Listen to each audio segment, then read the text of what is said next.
Senhor presidente, senhoras e senhores senadores, com muita alegria eu subo à tribuna no dia de hoje e antes de fazer aqui o pronunciamento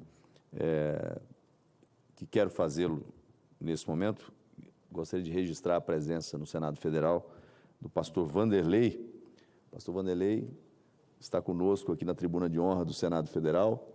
É pastor na cidade de Auckland, na Nova Zelândia, lá na Oceania, e hoje nos dá a honra de visitar o Senado Federal e já cumprimentou aqui diversos colegas senadores que ele acompanha de longe e hoje estando aqui bem perto, um amigo de longa data que tem a grande alegria de receber nesse dia.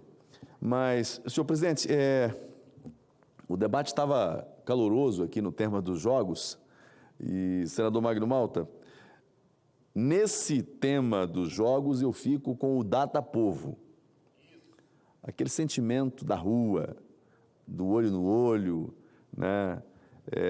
Esse não erra. E o data-povo não quer jogos, o data-povo quer saúde de qualidade.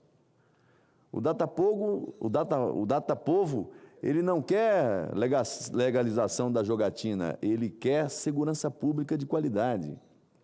O data-povo não quer legalização dos jogos, ele quer um cafezinho mais barato no supermercado.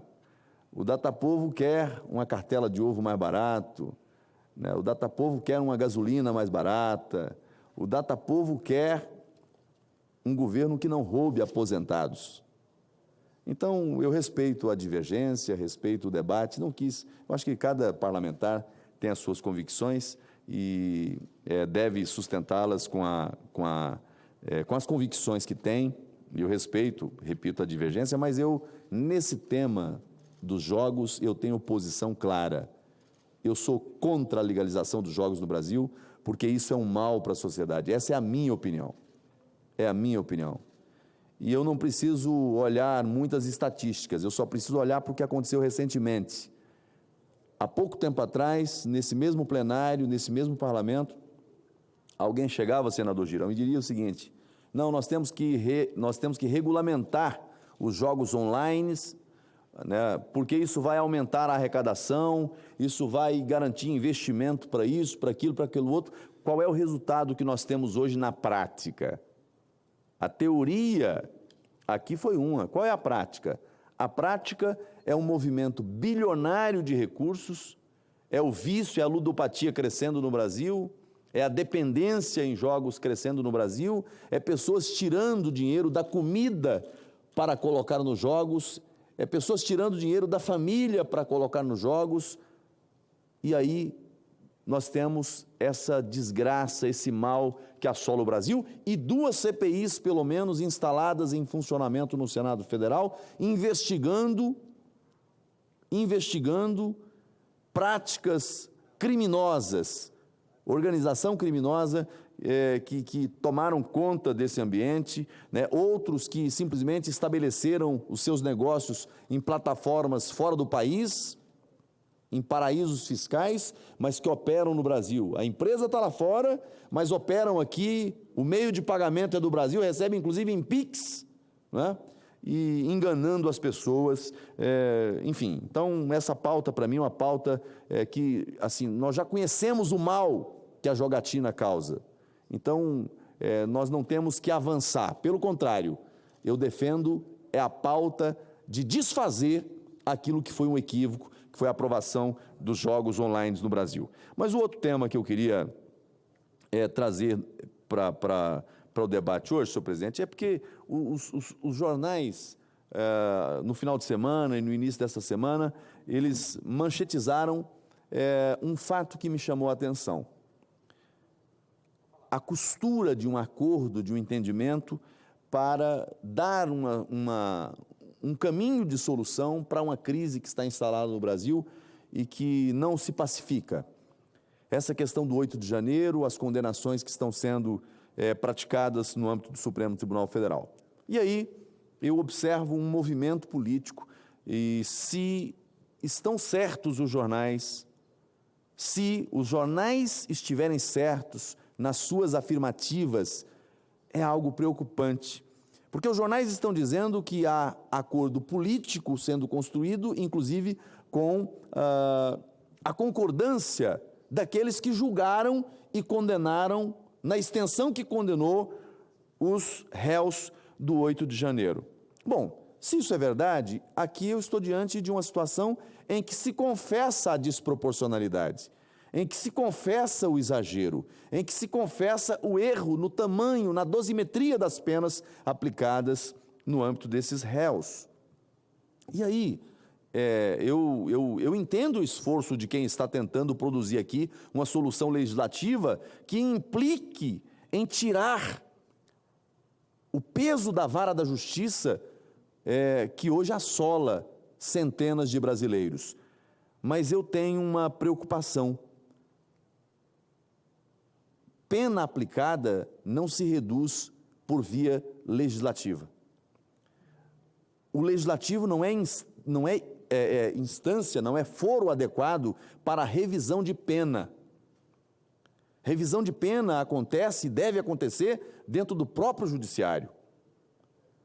Cabe ao judiciário, dentro do seu espaço de julgamento, das instâncias próprias, fazer a revisão em sede de recurso, em sede recursal.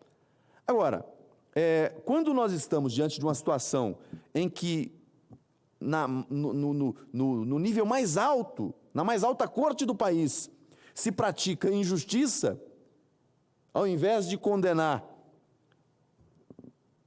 com respeito às regras, com respeito à legalidade, com respeito ao devido processo legal, se pratica vingança, aí não resta outra alternativa. Ah, Marcos, mas você acha que a via legislativa não é própria para revisar as penas, mas você defende a anistia? Bom, primeiro eu não defendo a anistia, eu não defenderia a anistia se as penas fossem proporcionais. Porque se quem invadiu os prédios públicos de Brasília em 8 de janeiro tivessem sido condenados por crimes como vandalismo, destruição qualificada de patrimônio, inclusive na instância própria, porque nem foram por prerrogativa de função, tem aqueles acusados. Mas vamos considerar a hipótese de que tivessem sido julgados, mesmo no Supremo Tribunal Federal, o que haveria aqui um atropelo ao princípio do juiz natural, mas com penas proporcionais, condenados por crimes que de fato cometeram, eu não falaria em anistia. Eu não falaria em anistia. Mas a via própria para se enfrentar uma questão como essa é a via da anistia. O presidente da República pode conceder graça, indulto. O parlamento pode aprovar projeto de lei que trata de anistia. Não é revisão de pena. Anistia não é revisão de pena. É preciso compreender do que se trata. Porque daqui a pouco nós estamos validando algo que simplesmente ofende de morte o Estado de Direito. O Estado de Direito. O princípio da confiança. Então, e essa é uma situação que vai nos colocar numa posição, senador Magno Malta, de ter que fazer uma análise, e porque o projeto parece que já existe, né, de fazer uma análise do ponto de vista, eu tinha uma professora de Direito do Trabalho que ela falava da primazia da realidade, né? Uma coisa é a teoria, né, esse debate abstrato que a gente faz aqui. Outra coisa é olhar para o cidadão que está lá no bairro de Fortaleza, talvez, lá nos bairros da minha cidade de Paraná, no estado de Rondônia, que está no Goiás e que está preso. E que está preso condenado. E aí, de repente, você vai ficar aqui entre uma situação que é a situação ideal e outra situação que é uma anomalia do processo. Senador Magno Malta, ouço, Vossa Excelência.